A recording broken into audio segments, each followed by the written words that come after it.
اگر صحابی یا اصحاب کا لفظ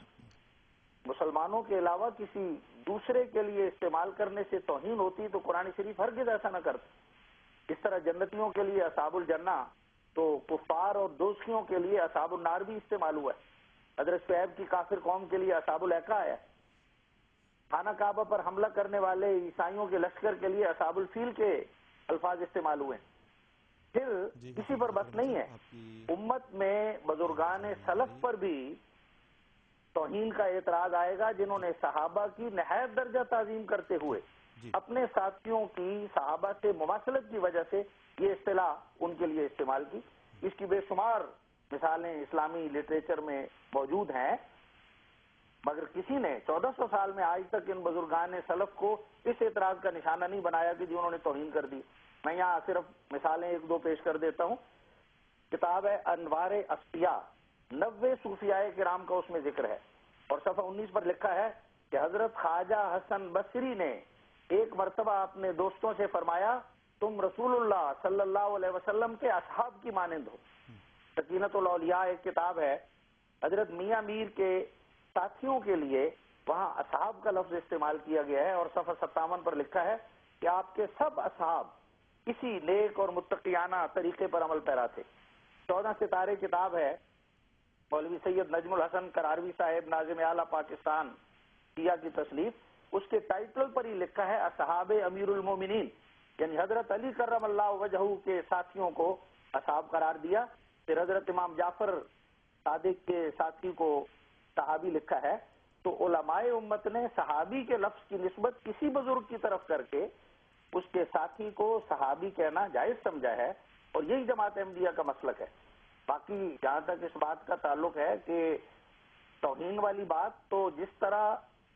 حضرت مرزا صاحب بانی جماعت احمدیہ رسول اللہ صلی اللہ علیہ وسلم کے عاشق تھے، اسی طرح وہ صحابہ رسول کے بھی عاشق تھے۔ آپ نے اپنے کلام میں صحابہ رسول کو سورج کی طرح روشن اور رسول اللہ صلی اللہ علیہ وسلم کے اعضاء، دست و بازو اور کان اور آنکھیں قرار دیا ہے، اور فرمایا ہے کہ وہ عزت کے بلند مقام پر فائز تھے۔ اور آپ کی دلی تمنا یہ تھی، جس کا اظہار آپ نے ایک دفعہ کیا، کہ میرا اللہ جانتا ہے کہ اگر مجھے طاقت ہوتی اور موت کا سامنا نہ ہوتا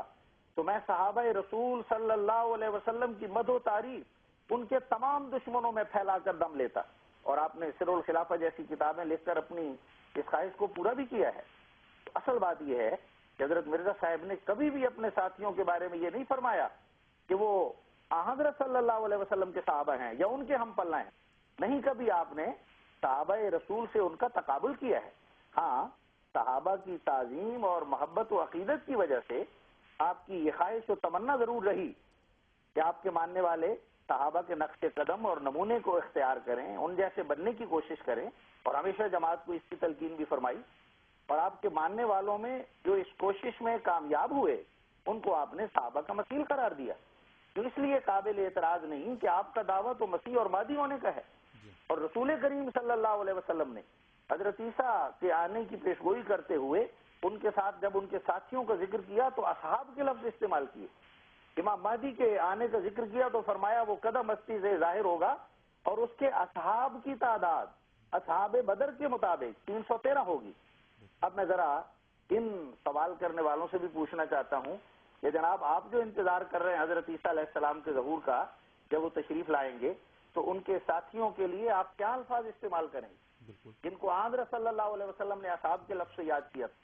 اور کیا وہ حدیث بھول گئے جو حضرت صلی اللہ علیہ وسلم نے ناجی فرقے کی علامت 73 فرقوں میں سے اس کو ناجی کے طور پر چنتے ہوئے بیان کی تھی، اور فرمایا تھا معانا علیہ واصحابی، وہ ناجی فرقہ اس کی علامت کیا ہوگی؟ وہ میرے اور میرے صحابہ کے مثیل ہوں گے،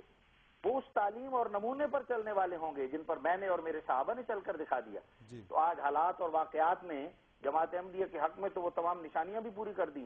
کیا بلحاظ اطاعت رسول کریم صلی اللہ علیہ وسلم، کیا بلحاظ مالی و جانی قربانی کے، کیا بلحاظ ہجرت، کیا بلحاظ مصائب اور شدائد برداشت کرنے اور ان پر صبر کرنے کے۔ تو تعظیم اور ادب کی خاطر اور محبت